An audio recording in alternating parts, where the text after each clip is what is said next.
Blackskin.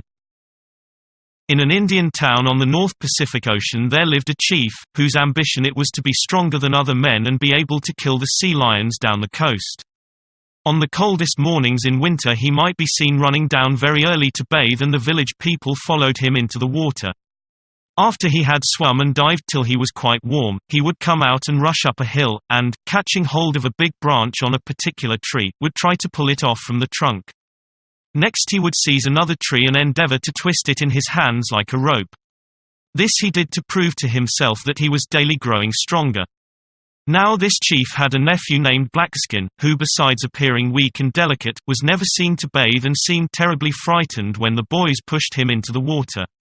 Of course, they could not know, when they saw Blackskin sleeping while everyone else was enjoying himself in the sea, that he was merely pretending, and that as soon as they were asleep, he rose and went down to the shore by himself and stayed in the sea treading water for so many hours, that he had to float so as to rest his feet.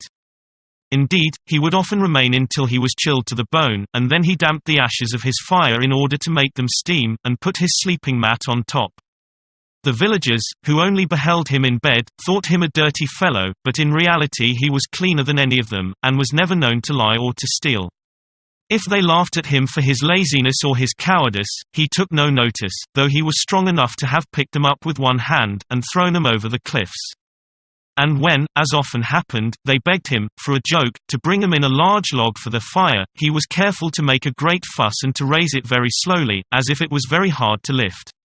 "A lazy fellow like that does not deserve any food," said they, and so poor Blackskin seldom had enough to eat.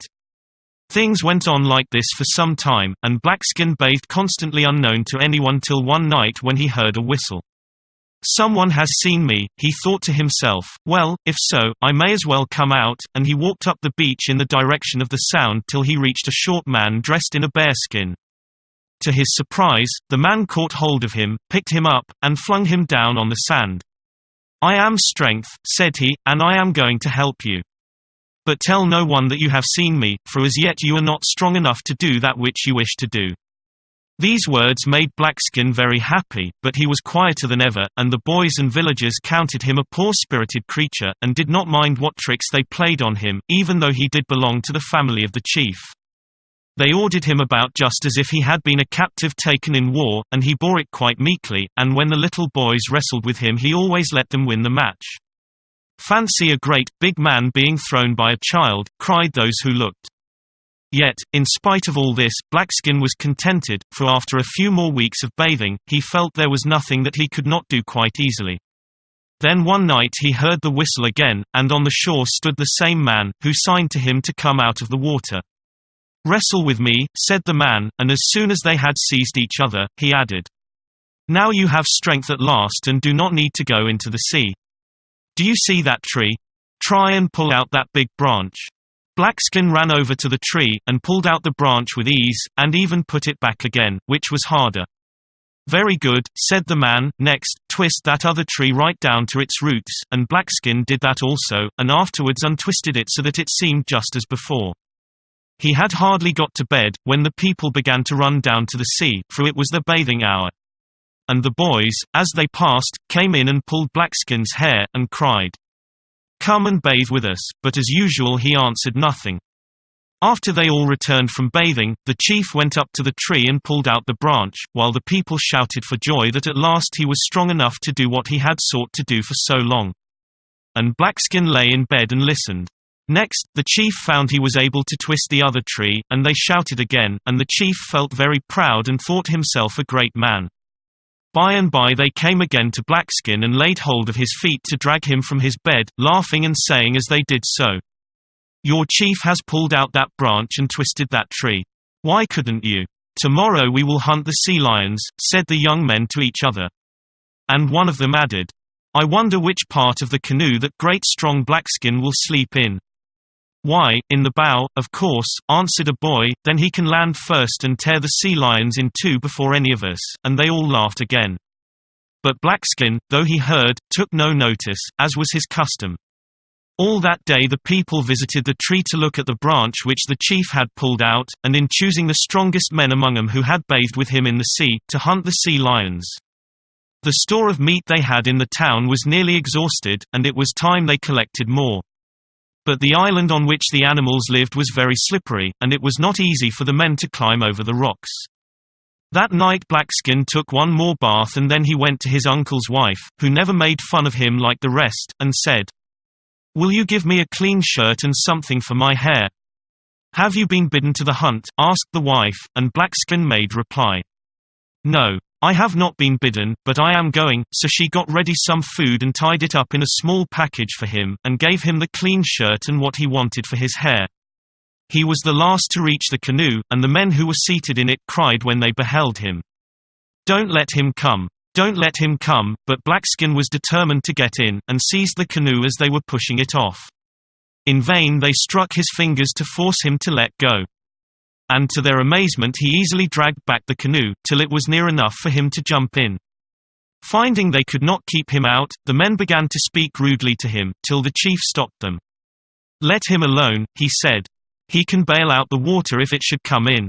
So Blackskin sat in the seat of the man that bails, wondering within himself if his uncle had suspected anything when he had pulled back the canoe with the men in it. But as the chief said nothing, Blackskin supposed he had been thinking of something else at the time. When they were close to the island, the chief waited till the canoe was lifted by a wave, and then he leaped on shore. He seized one sea lion and killed it, and managed to seat himself on the back of another. But the sea lion gave a sudden spring and threw the chief high into the air, and he fell down heavily, striking his head against a rock, so that he died at once. Blackskin had seen it all, and was sorry. He opened his bundle of clothes and put on his shirt and his hair ornament, while the rest stood round watching. "I am the man who pulled out that branch and twisted that tree," he said, "and now, bring the canoe closer in." As he spoke he walked the length of it upon the seats, which broke under him, so that those who were sitting on them were thrown to the bottom.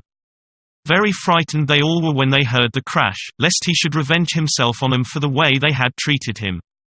But he did not even look at them, only jumped ashore as his uncle had done, and climbed straight up the tall cliff, hitting some sea lions on the head as he passed. When he reached the big one which had killed his uncle, he slew that also, and carried them all to the shore, piling them up in the canoe. There was enough meat to last them many months, and Blackskin was still piling, when suddenly the men in the canoe pushed off, and paddled home again, and this was because of their dread of Blackskin. They made the canoe fast and told the people of the town that it was Blackskin who pulled out the branch and twisted the tree, and that for very fear they had left him on the island of the sea lions. "Why did you do that?" asked the people. "Trouble may come of it." So Blackskin found himself alone on the island, and as there was nothing to make a fire with, he rolled himself, head and all in his blanket, and went to sleep. After a time he was wakened by a noise which sounded like the beating of sticks, and someone called out, "I have come after you." He sat up and looked round, but only saw a black duck swimming towards him. "I have seen you already," said he, and the black duck answered, "I was bidden to fetch you. Get on my back and be sure to keep your eyes tight shut till I tell you to open them." And Blackskin kept his eyes tight shut till the duck called out, "Now you may open them," and he opened them and found that he was in a fine house, though he did not guess it was the house of the sea lions. Of course, the people of the town knew nothing of the black duck, and they mourned for the chief and for Blackskin, who had been left to perish on the island, and the chief's wife mourned most of all. "Why did you do it?" she asked many times, and the townspeople repeated, "Why did you do it? A strong man like that is scarce." Then the chief's wife begged some of the young men to cross to the island and bring back her husband's body, and this they did at last, but they could not find Blackskin's. "Where can he be?" they said. "Can the tide have taken him, or a wild beast have eaten him? We must consult the wise man." And the wise man told them that Blackskin was not dead, but would come back again some day, and this troubled them more than ever. All this time Blackskin was quite happy in the house of the sea lions. He had grown so used to them that they seemed to him quite like human beings, though when he thought about it, he knew of course they were not. One day he heard a young sea lion crying with pain, and his people could not tell what was the matter. Then Blackskin came and examined him, and declared that he had a barbed spear point sticking in his side.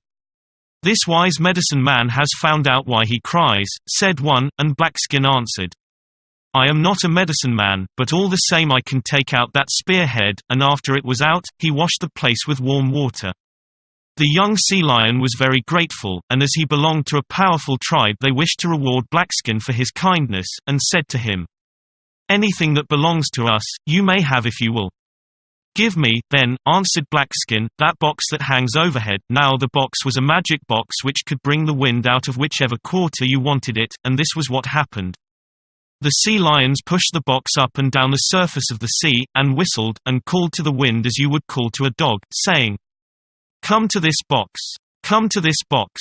They were sad at parting with it, and would have wished him to ask for anything else, but they would not break their word and showed Blackskin how to get into it, and bade him on no account to take it near whatever was unclean. Then they said farewell to each other, and Blackskin packed himself carefully into the box, which was rather small for a tall man, and in a minute he was blown far out to sea. "West wind! West wind! Come to this box," he cried, and the west wind came, and blew, till it blew him to the shore, not far from his own town. And when he saw where he was, he got out and shook himself and stretched his arms and legs, and hid the box away in the branches of a tree. After that he walked home. The first person he saw was his uncle's wife, who welcomed him gladly, for next to the chief she loved Blackskin better than anybody. He then sent a messenger to beg all the townspeople to assemble together, and they obeyed.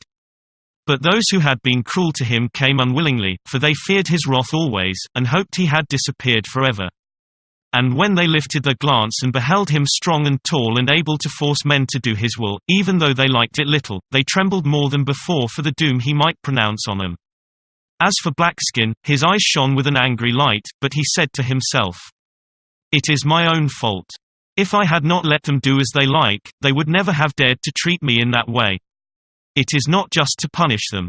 I will forgive them." But before he had time to tell them so, the men who had left him on the island had run away in terror, and hid themselves in the woods. Thus they were not present at the assembling of the people, nor heard of the welcome given him by many. Then Blackskin looked round him, and spoke these words, and some who listened to him hung their heads with shame. "You know of yourselves what cruelty you showed me, and you do well to be ashamed of it.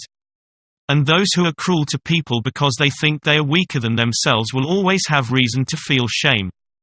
Remember this, and do not make fun of poor people any more, as you did in the days when my uncle was chief." This is what Blackskin said.